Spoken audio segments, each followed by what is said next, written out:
नमस्कार, सारिकाच kitchen and ब्लॉगमध्ये तुम्हा सर्वांचं स्वागत आहे. तर आज आमचा गोव्यामधला दुसरा दिवस आहे.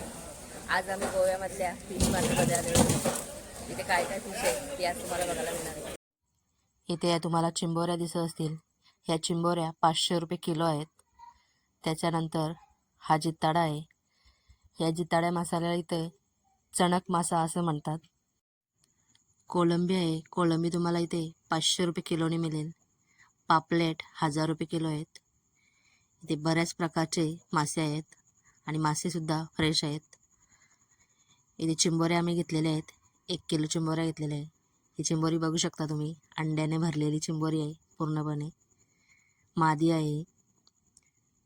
या फिश मार्केटमध्ये तुम्ही बघू शकता कुठे तुम्हाला घाण दिसणार नाही, कारण की इथे तुम्ही मासे घेऊन बाहेर कटिंगसाठी नेऊ शकता. तुम्हाला इथे कटिंग करून देत नाही. बाहेर एक ठिकाणी कटिंग करण्यासाठी माणसं आहेत, ते तुम्हाला सर्व फिश तुमचं कटिंग करून देतात.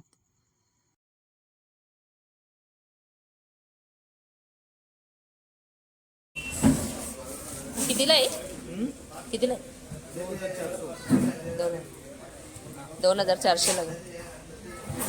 4 का काय? 1 किलो. इथे पोपट मासा आहे. आणि कोलबी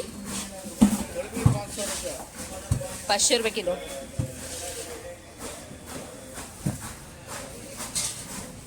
इथे चित्ताडा आहे. पापलेट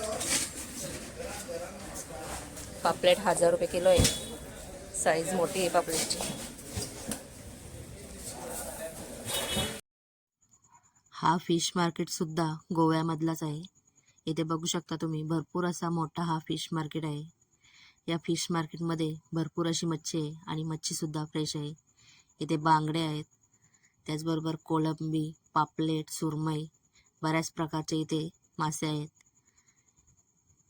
इथे सुद्धा तुम्ही मासे घेतल्याच्या नंतर कटिंग करायला तुम्हाला दुसऱ्या ठिकाणी जावं लागतं. जिथून तुम्ही मासे घेता तिथे तुम्हाला कटिंग करून देत नाही. इथे बघू शकता हा पोपट मासा आहे. सुरमईसुद्धा बघू शकता, एकदम मोठ्या साईजमध्ये सुरमई आहे. कोलंबी, माकल्या आणि मच्छीसुद्धा एकदम फ्रेश आहे, ताजी. इथे तुम्हाला लेपा मासा साफ करताना दिसत असतील. लेपा माशाच्या वरचा जो भाग असतो तो काढतात आणि छान असं साफ करून देत आहेत. इथे तुम्ही मच्छी बघत असाल. इथे शिंपल्यांचे पण बरेचसे असे प्रकार तुम्हाला बघायला मिळतात. त्याचबरोबर बांगडा मच्छी इथे गोव्यामध्ये जास्त खाली जाते, त्यामुळे तुम्हाला बांगडा हा बऱ्याच प्रमाणे इथे दिसेल. आणि शिंपले हे 2 प्रकार इथे जास्त प्रमाणात खाली जातात. इथे फिशची कटिंग बघू शकता तुम्ही, एक वेगळ्या प्रकारे कटिंग केली जाते.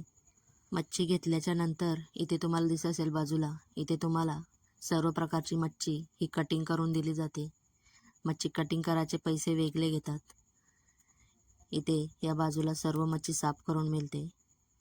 आणि ह्या बाजूला तुम्ही बघू शकता, या बाजूला सुद्धा मच्छी आहे. इथे मुशी मासा आहे, त्याच्यानंतर कोलंबी, बांगडे आणि हा लेपा मासा आहे. हा सुद्धा चवीला खूप छान लागतो, लेपा मासा.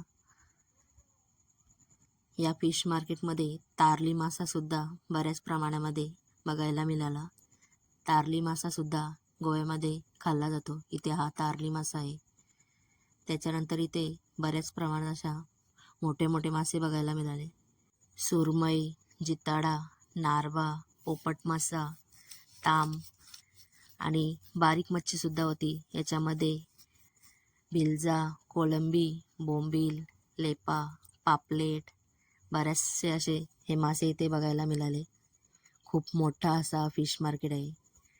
तर आम्ही फिश मार्केटमधून आणलेले आहेत चिंबोऱ्या. इथे चिंबोऱ्या साफ करायचं काम चालू आहे. या चिंबोऱ्या मी आपल्या आगरी पद्धतीमध्ये छान अशा घातलेल्या आहेत. इथे कांदा, टोमॅटो आणि आलं लसूण पेस्ट टाकून छान अशी ग्रेव्ही तयार केलेली आहे. या ग्रेव्हीमध्ये घरचे मसाले घातलेले आहेत. आगरी कोळी मसाला, धना पावडर, गरम मसाला, हळद आणि चवीपुरतं मीठ घातलेलं आहे. छान अशी ग्रेव्ही झालेली आहे. या ग्रेव्हीमध्ये थोडं पाणी घालून घेतलेलं आहे. त्याच्यानंतर साफ केलेल्या या चिंबोऱ्या याच्यामध्ये घालून घेतलेल्या आहेत आणि छान असं चिंबोरीचं कालवण केलेलं आहे. तर आजचा व्हिडिओ कसा वाटला तुम्हाला मला कमेंटमध्ये नक्की सांगा. आणि तुम्ही कधी जर गोव्याला जात असाल तर या फिश मार्केटला नक्की भेट द्या. खूप छान अशी मच्छी आहे, स्वस्तसुद्धा आहे आणि फ्रेशसुद्धा इथे मच्छी मिळते. याच्या अगोदर मालवणचा फिश मार्केटसुद्धा आपल्या चॅनेलवर अपलोड केलेला आहे. तिथेसुद्धा छान अशी मच्छी मिळते एकदम स्वस्त दरामध्ये. तर आजचा व्हिडिओ आवडला असेल तर या व्हिडिओला एक लाईक करा आणि अशाच नवनवीन व्हिडिओ बघण्यासाठी सारिकाच किचन अँड ब्लॉग या चॅनेलला नक्की सबस्क्राईब करा आणि जे हाईपचं बटन असतं ते सुद्धा प्रेस करा. इथे बघू शकता तुम्ही चिंबोऱ्यांना छान असं ग्रेव्हीमध्ये फ्राय केलेलं आहे. याच्यामध्ये आता पाणी घातलेलं आहे. छान अशी उकळी आल्याच्या नंतर चिंबोरीचं कालवण खाण्यासाठी तयार आहे. भातासोबत किंवा भाकरीसोबत सुद्धा खाऊ शकता.